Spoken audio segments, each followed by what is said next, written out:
Welcome to day 11 and 12 of renovating this old house. Let me show you the progress so far. All right, as you can see, the dumpster is still here. Plumbing is almost done. Let's quickly go inside so I can show you the progress so far. As you can see, the rear exterior door has been put in and framed in. The lock is on. Obviously, we still got to do the handle. Let's go to this first bedroom. Door is in as well. As you can see, we're making some room. We added another layer of mud on this door. We bought some posts for the outside. We will do that in a later video once the rain goes away pretty much. Check it out. Plumbing in the bathroom is almost complete. The bathroom work will be started soon as well. Kitchen plumbing is done. Let's go in this living room. As you can see, almost everything is complete regarding the foundation. We still have some minor things to touch up as well. Electrical cables have been pulled out. In a couple of days, we are going to get new electrical put in. So can't wait till the electrical is done. That is pretty much all we are waiting for when it comes to the foundation.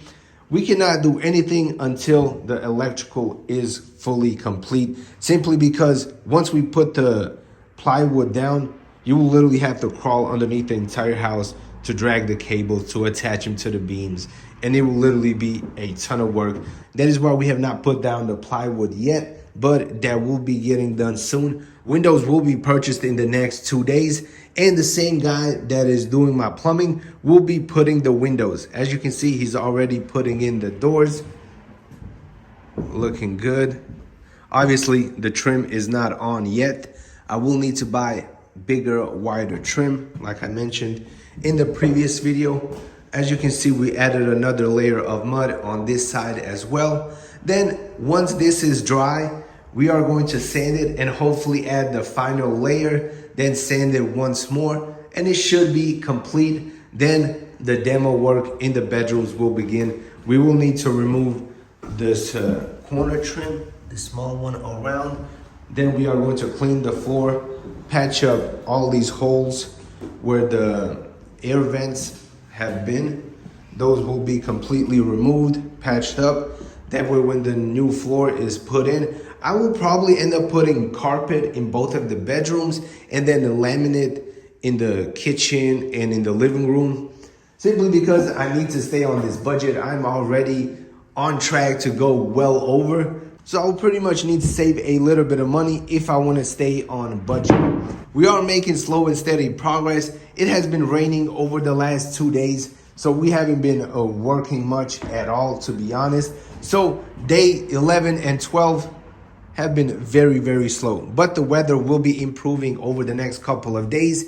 And then we are going to start on the outside right here. I'm not exactly sure what I will do in this area. I definitely do not want it to remain like this. These windows are extremely old. They're broke, just like that one. Those right there are missing completely.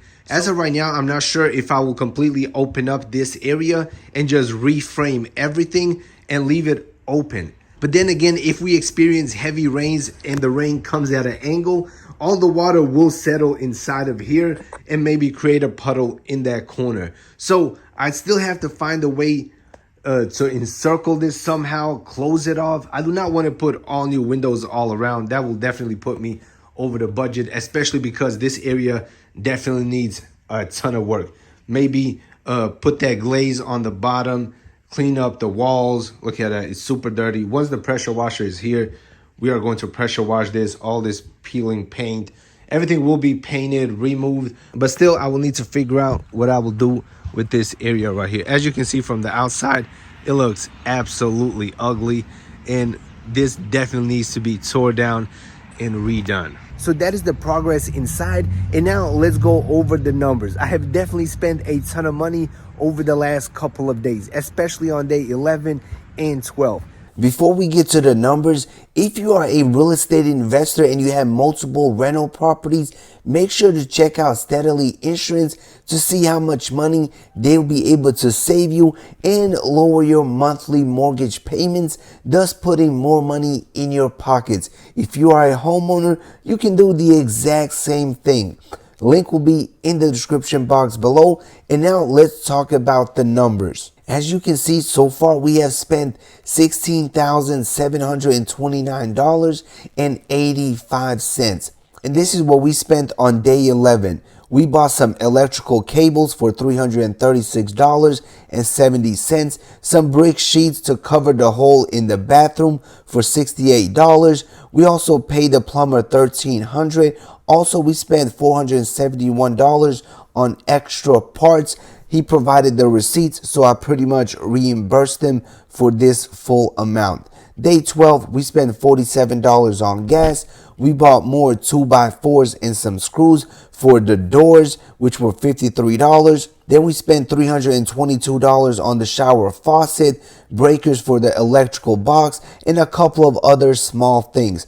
Also, that day we spent $112 on drywall mud, some new scrapers, and other things as well. We also spent $560 to install the doors in the property. So we have officially spent over half of the budget so far. As you guys know, our estimated repairs for everything is around $30,000. Right now, we are halfway there, and there's still a lot more work that needs to be done. As we get further into this renovation, we will be spending even more money. HVAC system is going in this week. Also, windows will be in this week as well, and that will eat up a nice chunk of the budget as well. And we still have to finish the bathroom, the kitchen, the flooring, and paint. Hopefully, we will be very close to the budget. Alright everybody, that concludes this update video. I would appreciate it if you press the like button, subscribe to the channel, turn on your notifications, and see you in the next video. Peace out.